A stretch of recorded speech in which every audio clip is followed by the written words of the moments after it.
साल बाद सावन में एक ऐसा योग बनने वाला है जिससे कुछ राशि वालों की किस्मत बदल जाएगी। वैदिक ज्योतिष शास्त्र में शनि देव को न्याय का देवता और कर्मों के अनुसार फल देने वाला ग्रह माना जाता है।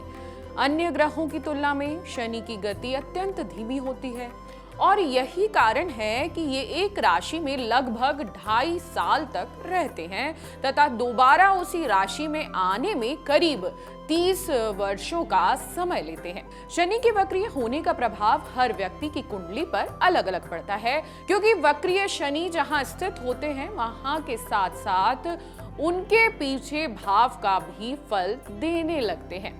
इस बार शनि जब मीन राशि में वक्रीय होंगे तो 30 वर्षों बाद एक विशेष और दुर्लभ योग बन रहा है, जिसे केंद्र त्रिकोण राजयोग के नाम से जाना जाएगा। जी हाँ, क्या है केंद्र त्रिकोण राजयोग और शनि किस किस पर करने वाले हैं, कृपा ध्यान से सुनिए। वैदिक ज्योतिष के अनुसार जब किसी जातक की कुंडली में केंद्र भाव प्रथम, चतुर्थ, सप्तम, दशम और त्रिकोण भाव प्रथम, पंचम, नवम के स्वामी आपस में संबंध बनाते हैं तो इसे केंद्र त्रिकोण राजयोग कहा जाता है। यह योग अत्यंत शुभ माना गया है। जी हाँ, इसके प्रभाव से व्यक्ति को धन, सफलता, प्रतिष्ठा और समाज में विशेष स्थान प्राप्त होता है। भाग्य का प्रबल होना, रुके हुए कार्यों का पूर्ण होना और अचानक लाभ प्राप्त होना इस योग में दिखाई देने लग जाते हैं। अब किसे मिलेगा इस राजयोग का फल, ध्यान से सुन लीजिए। वृश्चिक राशि भाग्यशाली राशियों में से एक है। जी हाँ, वृश्चिक राशि वालों के लिए यह समय बेहद शुभ और फलदायक सिद्ध होने वाला है। वर्तमान में शनि आपकी राशि के पंचम भाव में वक्रीय होंगे। पंचम भाव शिक्षा, संतान, प्रेम, संबंध और रचनात्मकता का प्रतीक होता है। शनि आपके तीसरे और चौथे भाव के स्वामी हैं, जिससे केंद्र त्रिकोण राजयोग बन रहा है। इससे कई लाभ के संकेत मिल रहे हैं, जैसे प्रतियोगी परीक्षाओं की तैयारी कर रहे छात्रों को सफलता मिलने के प्रबल योग है। विवाह के इच्छुक लोगों के लिए रिश्ते तय होने के संकेत हैं।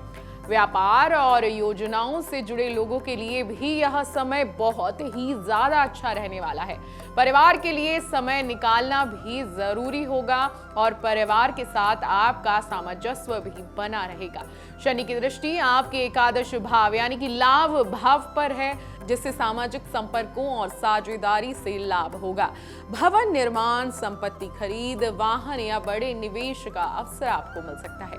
ध्यान रखें, वक्रीय शनि कर्मफल देरी से देता है, इसलिए अधिक परिश्रम और अनुशासन आवश्यक होगा। मेहनत का उचित फल जरूर मिलेगा। धनु राशि के जातकों के लिए शनि का वक्रीय होकर चतुर्थ भाव में आना कई शुभ संकेत ला रहा है।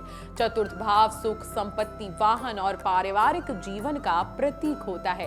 केंद्र त्रिकोण राजयोग से इन सभी क्षेत्रों में अच्छे परिणाम आपको देखने मिलेंगे और साथ ही साथ कई लाभ के संकेत भी आपको दिखेंगे, जैसे लंबे समय से घर, फ्लैट, वाहन खरीदने की जो इच्छा अधूरी थी वो पूरी हो जाएगी। शनि की दृष्टि आपके छठे भाव यानी कि ऋण और रोग भाव पर है, इसलिए आप अच्छे से इस बीच रहेंगे, जिससे होम लोन, वाहन लोन या व्यापार लोन लेना चाहे तो यह समय आपके लिए अनुकूल रहेगा। पारिवारिक तनाव और असंतुलन की स्थिति अब समाप्त हो जाएगी, जिससे घर में शांति और सुख का वातावरण बनेगा। माता के स्वास्थ्य का आपको ध्यान रखना है। विवाह के इच्छुक लोगों को अच्छे प्रस्ताव प्राप्त हो सकते हैं। साझेदारी वाले व्यवसाय में लाभ की स्थिति बनेगी। आपकी मेहनत, फोकस और लक्ष्य प्राप्ति की क्षमता बढ़ेगी, जिससे करियर, धन और प्रतिष्ठा में वृद्धि होगी। पुराने ऋण से भी छुटकारा आपको मिल सकता है। यह समय आपकी मानसिक शांति और प्रगति का रहने वाला है, इसलिए इस समय को बहुत अच्छे से आपको एंजॉय करना होगा। 30 वर्षों बाद सावन में बन रहा यह केंद्र त्रिकोण राजयोग कुछ राशियों के लिए सौभाग्य का द्वार खोलने वाला है। वृश्चिक और धनु के जातकों को चाहिए कि वो इस अवसर का सदुपयोग करें, अधिक मेहनत और संकल्प के साथ अपने लक्ष्य की ओर बढ़ें। शनि की कृपा से जीवन में स्थिरता, समानता और समृद्धि निश्चित है। तो ये वो 2 राशियां हैं जिनकी भाग्य 13 जुलाई के बाद बदलने वाला है। अगर आप भी जानना चाहते हैं कि इस राजयोग से आपकी राशि पर क्या असर पड़ेगा तो हमें कमेंट जरूर करें, हम आपके सवालों का जवाब जरूर देंगे।